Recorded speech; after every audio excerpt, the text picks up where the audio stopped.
concerned, I think none of us need have any apprehensions. None of us need have any doubt. But my fear, which I must express clearly, is this.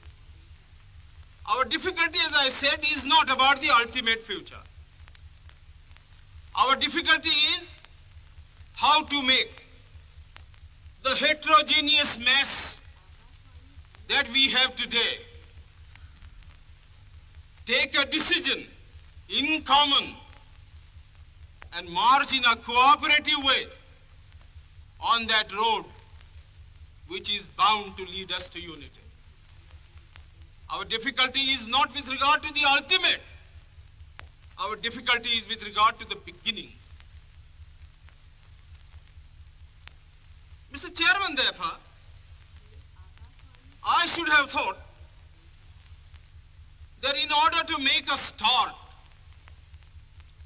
in order to induce every party, every section in this country, it would be the act of greatest statesmanship for the majority party even to make a concession to the prejudices of people who are not prepared to march together. And it is for that I propose to make this appeal. Let us leave aside slogans. Let us leave aside words which frighten people. Let us even make concession to the prejudices of our opponents. Bring them in so that they may willingly join with us on marching upon that road, which, as I said, if we walk long enough, must necessarily lead us to unity. And if I, therefore, from this place, support Dr. Jaikar's amendment,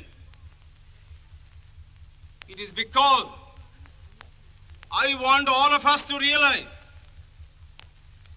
that whether we are right or wrong, whether the position that we take is consonance with our legal rights, whether that accords with the statement of May 16th or December 16th, leave all that aside. This is too big a question to be reduced to the position of mere legality. It is not a legal question. I say leave aside all these considerations and make some attempt whereby those who are not prepared to come will come.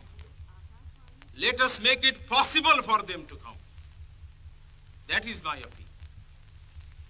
In the course of the debate that took place, there were two questions which were raised, and which struck me so well that I took the trouble of taking them down on a note paper.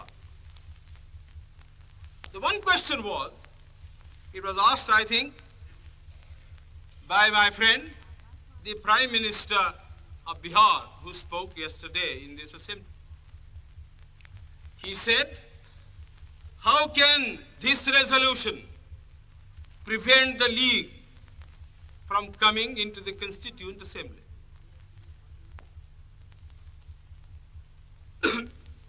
Today, my friend Dr. Shyam Prasad Mukherjee asked another question.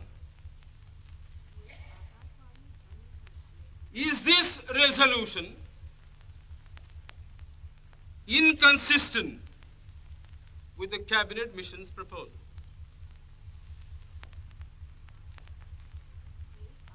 Now, sir, I think they were very important questions. And they, I think, ought to be answered.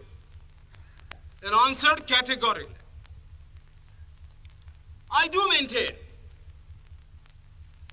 that this resolution, whether it is intended to bring about the result or not, whether it is the result of cold calculation, or whether it is a mere matter of accident, is bound to have the result of keeping the Muslim League out.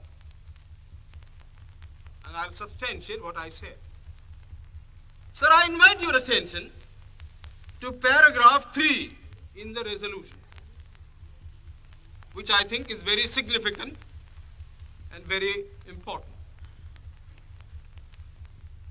Paragraph 3 envisages the future constitution of India. I do not know what is the intention of the mover of the resolution, but I take it that it is a sort of, after this resolution is passed, it will act as a sort of a directive to the Constituent Assembly to frame the Constitution in terms of paragraph 3 of the resolution. What does paragraph 3 speak of? Paragraph 3 says that in this country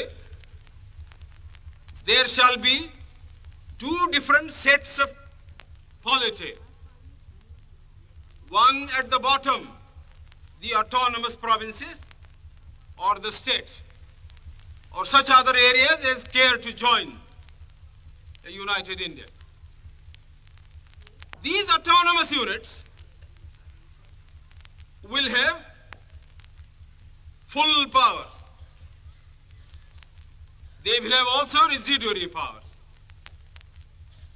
At the top and over the provincial units, there will be a union government having certain subjects for legislation, for execution, and for administration.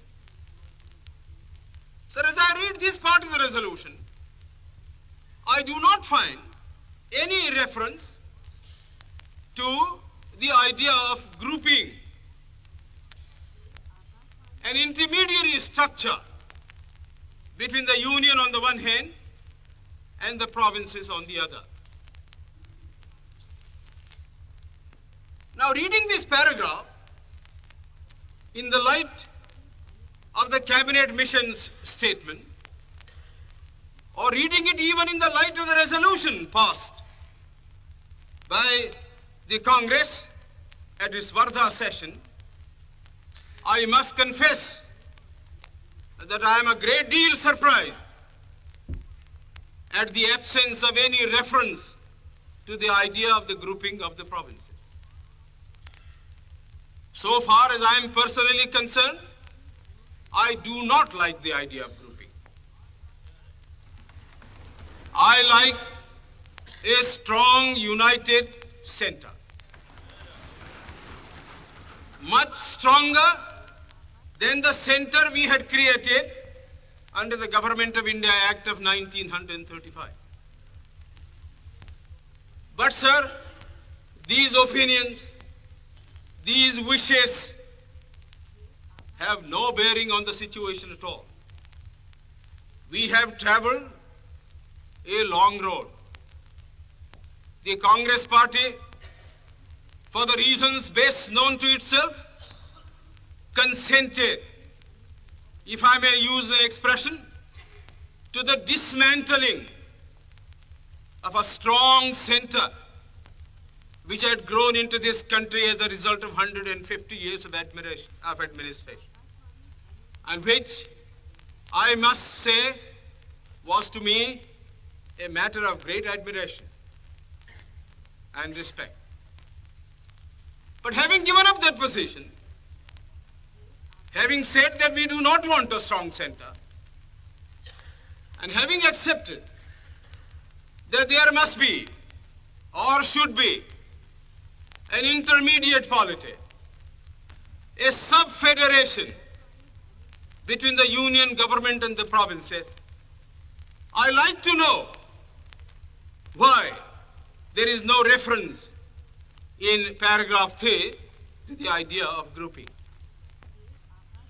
I quite understand that the Congress party, the Muslim League, and His Majesty's government is not ad idem on the interpretation of that particular idea about grouping.